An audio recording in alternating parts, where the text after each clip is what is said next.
Donc, est-ce qu'il y a des questions? Est-ce qu'il y a des questions? C'est bon? Alors, donc à la suite du système prévariance visuelle, donc vous avez la synthèse additive des couleurs. Alors, elle consiste en quoi? Donc, la synthèse additive des couleurs consiste à combiner les lumières de trois sources colorées, ce qu'on appelle les couleurs primaires, dans le but d'obtenir une lumière colorée quelconque. Alors, donc, toutes, avec la synthèse additive des couleurs, avec le système très variant visuel, donc avec trois couleurs qu'on appelle les couleurs primaires, on peut reconstituer toutes les couleurs qui existent dans la nature. Ce qu'on appelle donc la synthèse additive des couleurs. Donc je mélange trois couleurs. Donc chaque couleur avec une luminescence, hein, ça va me donner toutes les couleurs que je peux avoir dans la nature. Donc la synthèse additive utilise trois lumières colorées, une lumière rouge, verte et bleue. Donc l'addition de ces trois lumières colorées en proportion convenable dans la lumière blanche. Donc lorsque je mélange les trois couleurs, voilà, le rouge, le bleu et le vert, va me donner la couleur blanche. Donc voici.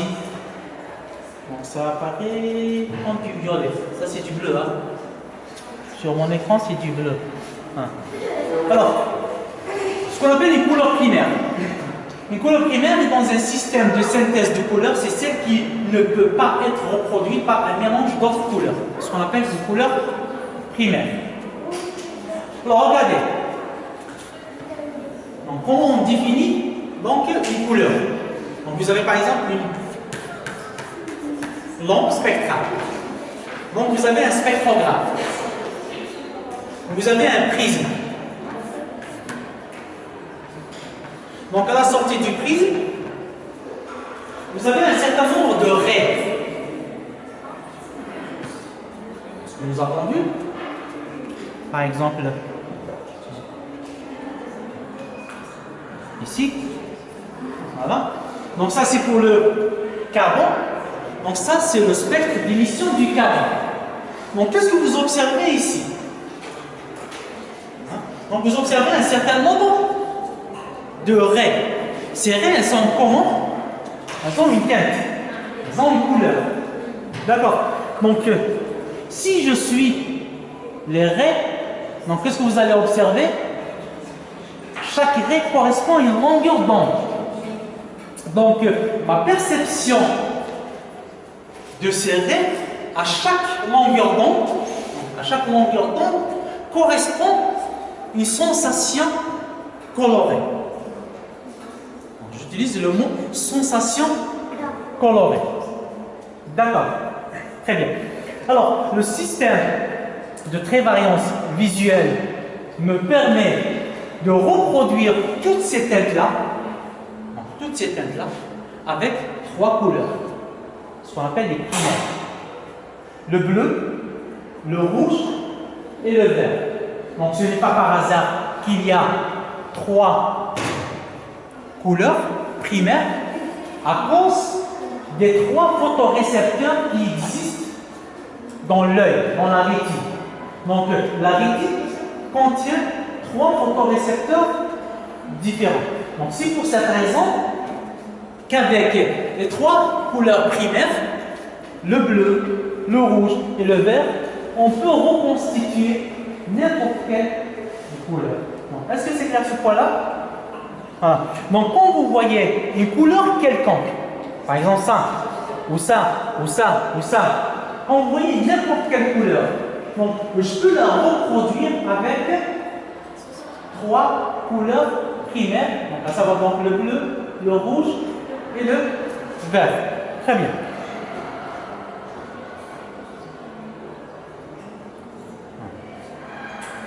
Donc ici le bleu n'apparaît pas très bien à cause de la machine. On ne reproduit pas correctement la couleur. Alors, une couleur primaire donc. Donc une couleur primaire, oui. Pardon? Le noir. Alors, le noir c'est quoi? Le noir. Le noir, c'est quoi? Merci pour la question. C'est l'absence de couleur. Autrement dit, absence de lumière réellement. Le noir, quand vous dites le noir, mais pourquoi on distingue le noir? S'il n'y avait que du noir, ben non. Par exemple, la nuit, il fait noir. Qu'est-ce que ça veut dire? Absence de... Voilà, absence de lumière, il n'y a pas de lumière. Enfin, pour moi, comment j'ai su qu'il y a ici du noir? C'est par rapport à l'environnement, parce qu'il y a de la lumière tout autour. Juste dans cette région, il n'y a pas de lumière. Ça veut dire qu'il n'y a pas de lumière, il n'y a pas de réflexion. Donc toute la lumière qui tombe sur cet objet, hein, elle est absorbée, elle ne réfléchit pas. C'est pour ça qu'on voit une tache sombre, qu'on qualifie de noir, à laquelle on donne la couleur. Réellement, ce n'est pas une couleur, le noir. Donc réellement, le noir, ce n'est pas une couleur. C'est l'absence de lumière. Le noir, c'est l'absence de lumière. Est-ce qu'il y a d'autres questions? Très bien. Alors donc, pour percevoir par exemple cette couleur, donc, il va y avoir une réflexion. Voilà. Donc au niveau de mon œil, avec la synthèse additive, donc avec les trois couleurs, je recombine les trois couleurs fondamentales, donc primaires, hein, pour reconstituer cette couleur. Donc je vais vous faire donc une couleur primaire. Et dans un système de synthèse de couleurs, c'est celle qui ne peut pas être reproduite par un mélange d'autres couleurs. Donc par exemple celui-là, je ne peux pas le reproduire avec deux autres couleurs, ce qu'on appelle primaire.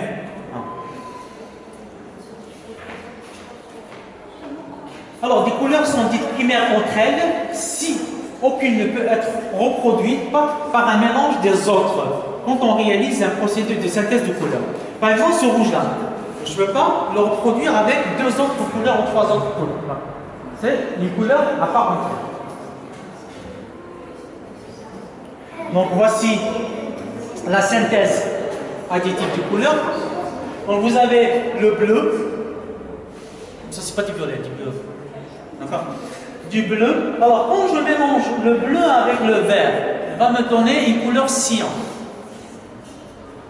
Quand je mélange le bleu avec le rouge, va me donner le magenta. Quand je mélange le rouge avec le vert, va me donner le jaune. D'accord. Très bien. Donc je vais vous faire une petite simulation. Donc voilà, donc pour la synthèse, regardez là.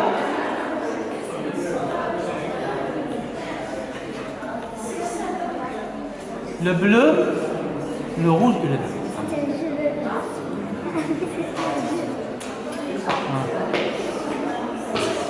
Donc quand je mélange le vert avec le rouge, regardez. Donc il va vous donner le jaune.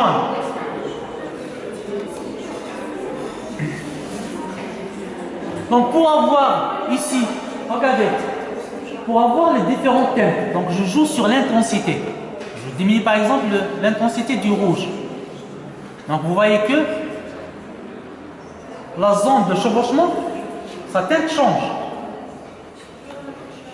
Quand je diminue le vert, l'intensité du vert, vous voyez que l'intensité change. Vous voyez? Maintenant je fais par exemple les trois. Je diminue le bleu. Oui, donc j'obtiens différentes teintes. Le bleu avec le vert. Alors entre les deux, vous avez le cyan. Quand je diminue l'intensité du bleu, donc vous voyez que ici le milieu change. Je diminue l'intensité du bleu. Vous voyez, donc ça change. Donc, en combinant donc les trois couleurs, donc avec les intensités différentes, je peux avoir les différentes teintes que je peux observer.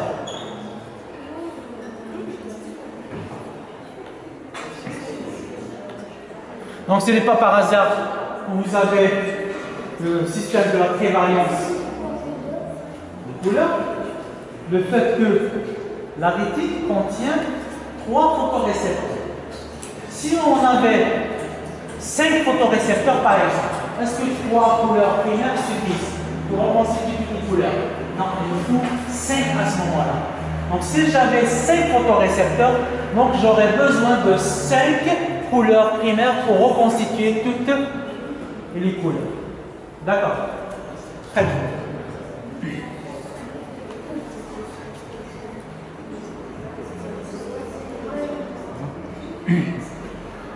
Donc dans la combinaison des 3 couleurs, va vous donner donc la couleur blanche.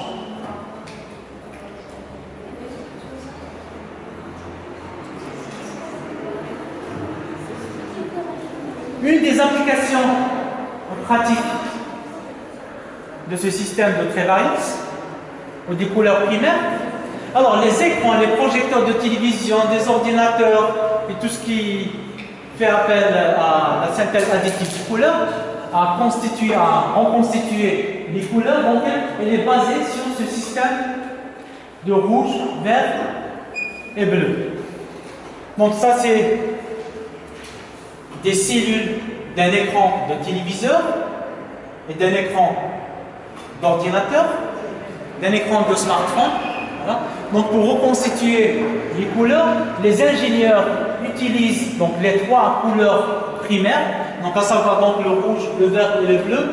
Et pour reconstituer n'importe quelle couleur, donc je joue sur l'intensité de chacune des couleurs pour reproduire n'importe quelle teinte. D'accord? Donc si vous voyez le téléviseur ou les écrans d'ordinateur, voilà, ils sont constitués de petites cellules comme ça, voilà, ce qu'on appelle des pixels. Donc chaque pixel est constitué de 3 couleurs, éclairées indépendamment, et ça va vous donner donc la couleur de ce pixel. C'est bon, est-ce que c'est clair? Très bien. Alors la synthèse soustractive, c'est le contraire de la synthèse additive. Donc elle utilise, au lieu d'utiliser donc le rouge, le vert et le bleu, elle utilise le cyan, qui est le mélange entre le bleu et le rouge. Hein? Donc quand je mélange, tout à l'heure vous avez vu que quand je mélange alors, le rouge avec le bleu, il me donne le magenta. Quand je mélange le rouge avec le vert, il me donne le jaune. Quand je mélange le vert avec le bleu, il vous donne le cyan. Maintenant, la synthèse soustractive, c'est le système qui est utilisé pour les pigments, pour les peintures, contrairement à la lumière. Donc, il y a une réflexion. Donc, une substance absorbe certains rayonnements et émet le reste. D'accord? Ce qu'on appelle la synthèse soustractive. Alors, la synthèse soustractive se réalise sur une lumière polychromatique visible en supprimant de cette dernière une ou plusieurs lumières colorées. Donc, quand vous supprimez par exemple une lumière, donc va vous donner la différence, ce qu'on appelle la lumière complémentaire. Alors, cette suppression se fait par absorption. Donc, par exemple, ça c'est quoi? Cette couleur-là, vous voyez, du bleu. Donc, si j'utilise avec le système de la prévariance visuelle, donc vous avez du bleu, du rouge et du vert et qui tombe dessus. Donc, qu'est-ce qu'il va faire? Il va absorber le rouge et le vert, ils sont absorbés, il va émettre le bleu. Par exemple, une feuille verte, une feuille d'arbre verte. Donc, pour la photosynthèse, qu'est-ce qu'elle fait? Elle absorbe toutes les lumières à l'exception du vert. Elle réfléchit le vert. Donc, c'est pour ça qu'on observe du vert. Donc, qu'est-ce qu'on observe dans la synthèse soustractive? Donc, ce qui est, donc, il supprime des longueurs d'onde, donc il va réfléchir le reste. D'accord?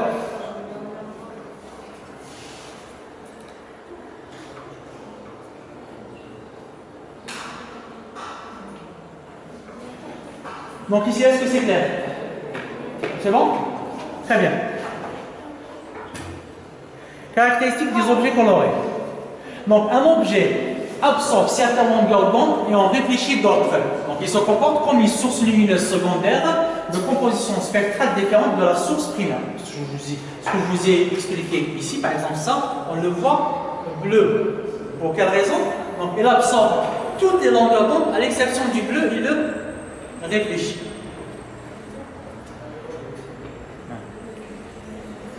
Donc dans l'illustration suivante, on voit le système de réflexion et de vision des couleurs. Donc vous avez ici le rouge. Donc je l'éclaire avec une lumière blanche. Donc le mélange des trois couleurs, comme on l'a vu dans la synthèse additive, donc va vous donner du blanc. Donc la lumière blanche est constituée, donc on peut la reconstituer avec du rouge, du vert et du bleu. Quand je visualise une surface rouge, qu'est-ce qu'elle fait? Elle absorbe le vert et le bleu. Elle réfléchit le rouge. Une surface verte, elle absorbe le rouge et le bleu. Elle réfléchit le vert.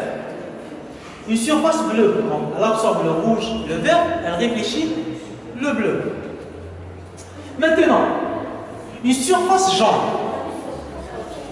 Sachant que donc le jaune, il est constitué de quoi? Du rouge et du vert. Donc qu'est-ce qu'il va faire?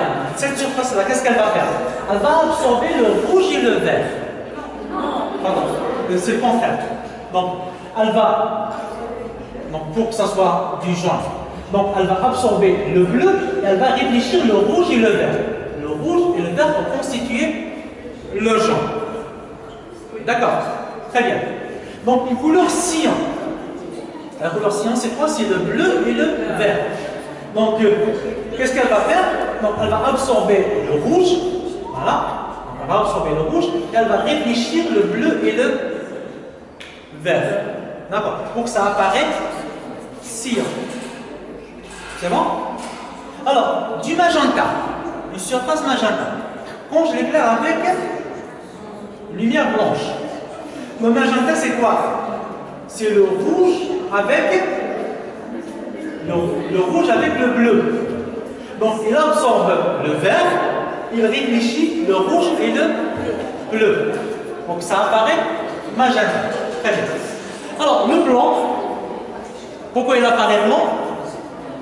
Il réfléchit tous les rayonnements. Il réfléchit donc le rouge, le vert et le blanc et le bleu.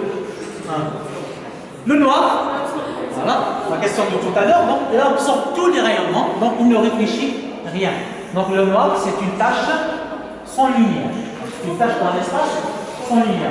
Donc c'est pour cette raison qu'en été, il est préférable de se vêtir de la couleur blanche. La couleur noire change.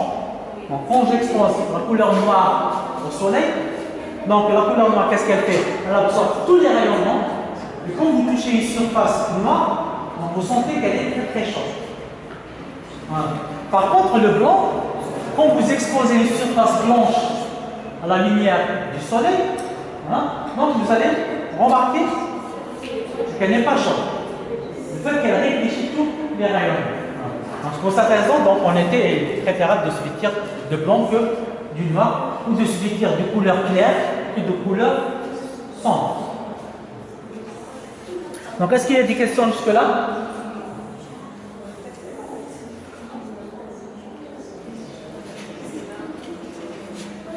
Donc je vous rajoute une autre illustration. L'absorption sélective des rayonnements lumineux par des filtres. Donc vous avez un filtre. Voilà. Donc ça c'est un filtre incolore. Incolore, mais transparent. Pardon? Pardon? Non. L'autre utilise la réflexion. Ça c'est la transmission. Alors ici dans cette présentation, elle utilise la réflexion. Dans la deuxième présentation, elle utilise la transmission. Donc il y a une transmission du rayonnement à travers un filtre. Voilà. Donc vous avez une substance par exemple, une solution, donc il y a de la lumière qui traverse cette substance. Donc, quelle est la lumière qui va en sortir? Donc si vous prenez quelque chose de transparent, comme du verre par exemple transparent, donc il va laisser passer toutes les lumières, tous les rayonnements. Si vous prenez par exemple un filtre noir, évidemment il va arrêter tout. Il absorbe tous les rayons. Donc il ne laisse passer rien. Si vous utilisez un filtre rouge, donc un filtre rouge, qu'est-ce qu'il va faire? Voilà. Donc il va absorber le vert et le bleu, il va laisser passer le rouge. Donc à la sortie, vous aurez de la lumière rouge. Donc un filtre vert. Donc il va laisser passer du vert, il va bloquer le rouge et le bleu. Un filtre bleu, pareil.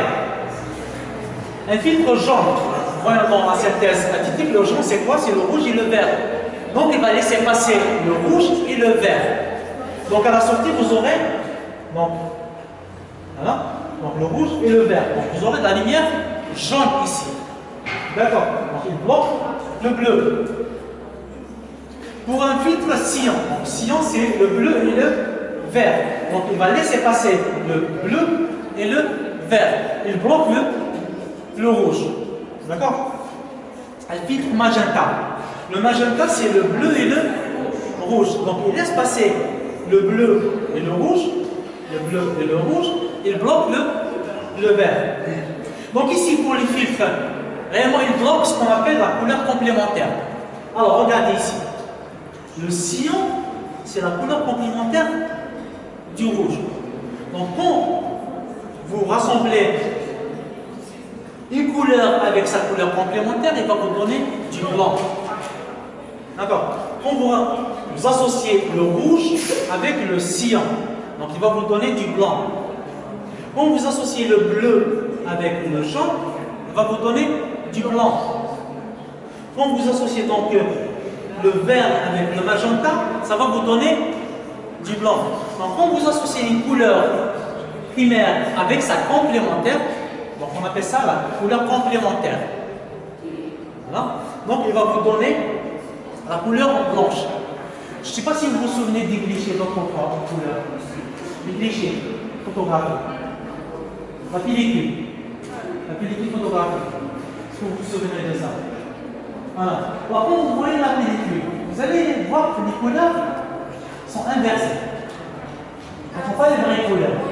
Voilà. Et pour le développement, on fait passer une lumière blanche, et ça va nous donner la couleur complémentaire de chacune des couleurs, et ça va rétablir les couleurs réelles.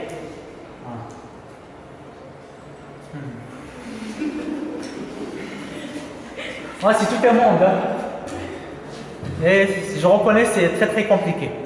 Voilà, donc les couleurs complémentaires dont je viens de parler. Alors, donc, deux lumières simples et complexes sont dites complémentaires en agissant simultanément et en proportion convenable sur les humaines, produisent une sensation égale à celle de la lumière blanche de référence. Alors, comme ici, donc, la couleur complémentaire du bleu, c'est quoi? C'est le jaune. La couleur complémentaire du rouge, c'est le cyan. La couleur complémentaire du vert, c'est le magenta.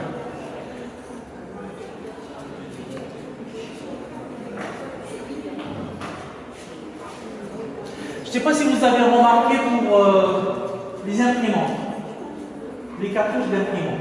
Est-ce que c'est du rouge, vert, bleu? Non. Voilà. C'est le magenta, le cyan et le jaune. Pour quelle raison? Parce qu'elles utilisent le principe de la réflexion. Donc je mets mon étel, de cette manière, il va y avoir réflexion. Donc elle utilise la synthèse soustractive. Donc c'est pas ça, c'est pas du bleu, du vert, du jaune. Donc on vous dit les couleurs fondamentales dans la peinture. Hein, donc on vous dit, autrefois quand on était petit, on nous dit que c'est du bleu, réellement c'est du cyan. Du rouge, réellement c'est du magenta et du jaune. Voilà.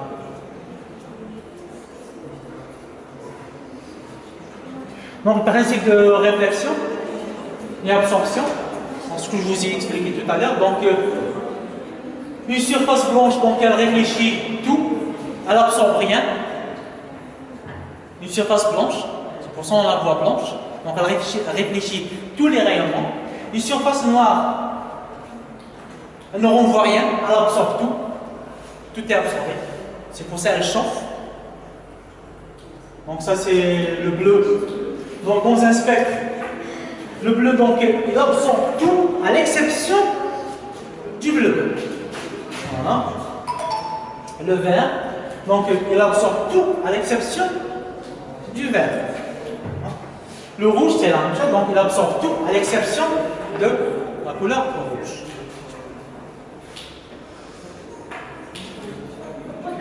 Est-ce qu'il y a des questions jusque-là? C'est bon. Alors, le métamérisme, c'est quoi? Une même sensation de couleur peut être due à des lumières de composition spectrale très diverses. Alors, deux couleurs vues identiques par l'œil, mais dont des origines physiques différentes, sont qualifiées de métamères. Qu'est-ce que ça veut dire?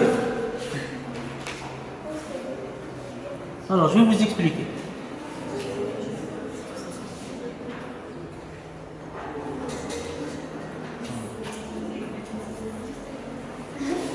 Alors, ça c'est du jaune par exemple. Vous voyez ça, c'est du jaune. Une lumière longueur d'onde bien précise. Donc, vous donnez du jaune. D'accord. On l'aperçoit comme étant que c'est du jaune. Maintenant, regardez. Ça, ce stylo-là. Ça peut être un spectre de lumière. Pas seulement une longueur d'onde, il ne réfléchit pas une seule longueur d'onde, mais il va réfléchir un spectre. D'accord, ça réfléchit un spectre. Alors, comment on peut s'apercevoir de ça? Regardez, je prends par exemple deux surfaces de couleur jaune. Je les perçois comme étant du jaune. Je les éclaire avec deux lumières différentes. Voilà. Je vous ai dit tout à l'heure que la couleur, c'est quoi? C'est l'association donc d'une source lumineuse, d'un spectre, voilà, qui va être réfléchi sur une surface. Voilà. Donc si je prends par exemple pour deux surfaces différentes, deux genres, qui me paraissent identiques, d'accord, mais lorsque je les éclaire avec deux sources différentes, ils vont me paraître différents. Ça, on appelle ça du métamérisme. Donc deux couleurs métamères. Elles nous paraissent identiques, mais leurs spectres sont différents. D'accord. C'est un peu compliqué. Oui. You say you said.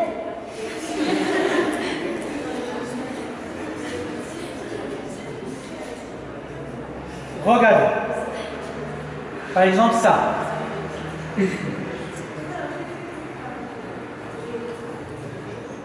J'ai une surface qui a ce spectre.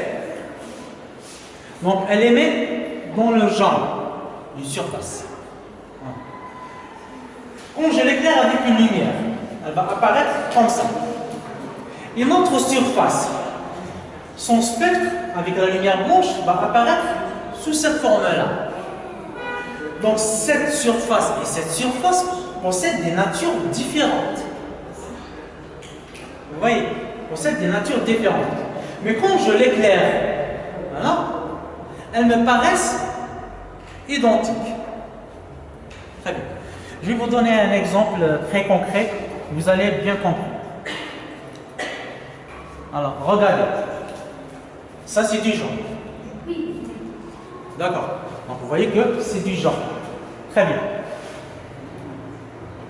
Je vais revenir en arrière.